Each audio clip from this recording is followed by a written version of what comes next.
project for about 5 months now. Big boy toys were here. We tore out rock, dug big holes, tore down trees, and had big bonfires. And as fun as all that is, now comes the time for the rough in.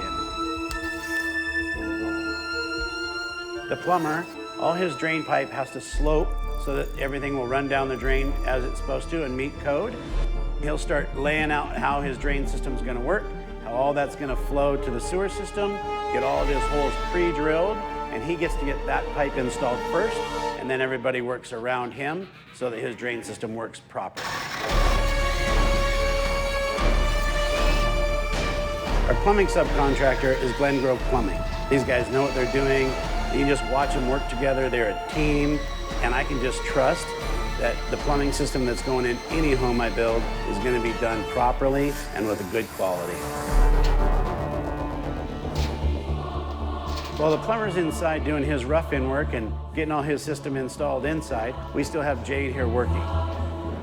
We had some items that had to come for the exterior that we custom ordered. But because we had these custom parts coming in we had to wait on, Jade had to hold off on finishing up all his dormers and his gable ends and putting these parts together until this point. While Jade and his crew are outside taking care of their dormers, inside, work still continues for the plumber. They've got it all drilled out and we're ready to install waste and vent.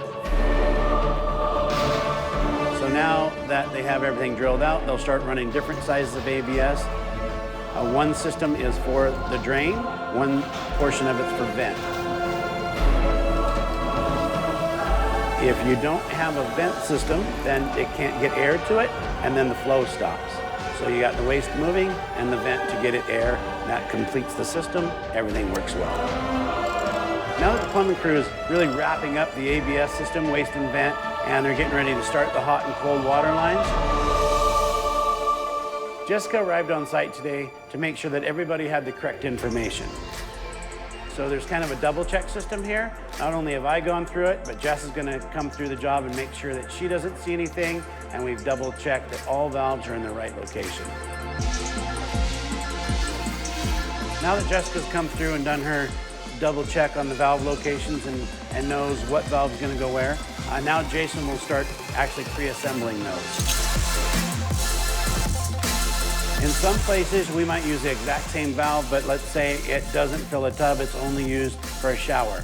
They'll basically solder in a piece to plug that tub filler so that it doesn't get used. In other places, a piece of pipe is soldered in to be used as a hammer arrestor. The air that gets stuck in your water lines can really make your pipes rattle in your walls. And even though we use PEX piping through everything in our homes, that helps a lot. But having a hammer arrestor here and there is kind of a second backup to keep your water flow in your house as quiet as we can possibly get it. The assembly of these valves is different for each valve, depending upon what they're going to be used for and what's going to attach to them later. For such a big guy, it sure seems funny that Jason builds all the valves and he puts his guys down in the crawl space hanging out with the boogeyman taking care of the waste lines, huh?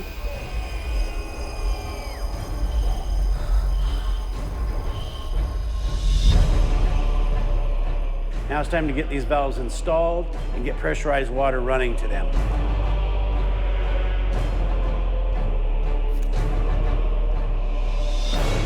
So all of our pressurized water system runs in PEX pipe. PEX comes in multiple colors, mainly red, white, and blue. And the reason for that is the blue stands for cold water, red stands for hot water. That way it's easy to identify what pipe's going to what. And then we have a white pipe. And typically we use white for our main line.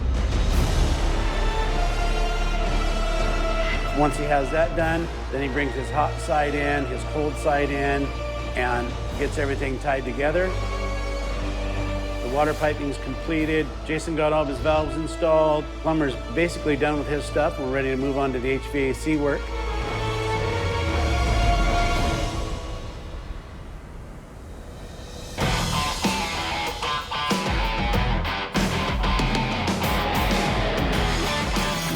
Back here on the Sparrow Ridge site. It's Monday, 9 a.m. Got a couple crews coming in today. Jade and his boys are coming back because we've got some windows to install that we've been waiting on. They were a custom order on this project. And there's a little bit of post and beam work that was stuff that they didn't have in stock, so we had to wait for that to come in. We also have Air Design here to start their HVAC rough in. So it's going to be a real busy day today. When we install our windows, they'll prep the window by getting it all caulked with silicone, put that in place, attach it and fasten it to the wall, and that'll have a silicone seal around the window. Air Design and their crew is really getting everything going, and they're starting to get all their ductwork laid out. Some of it's hard duct, which is metal pipe, and some of it's flex duct. So the way a system's set up is the amount of air volume that's going into the house is being returned back to the furnace on a return air system. That cycles the air through the house and keeps everything nice, warm, and cozy. While Air Design's crew finishes their ductwork installation, it looks like Castle and their crew are outside just knocking the windows out. On this project, we're installing prime windows. We use their Pro Series, which is a heavy-duty frame. It comes with 2 layers of glass. It has an argon gas filler. That's what seals your window and gives it insulation value. And we've just had great success with their windows, and so it is what we start all of our homes with.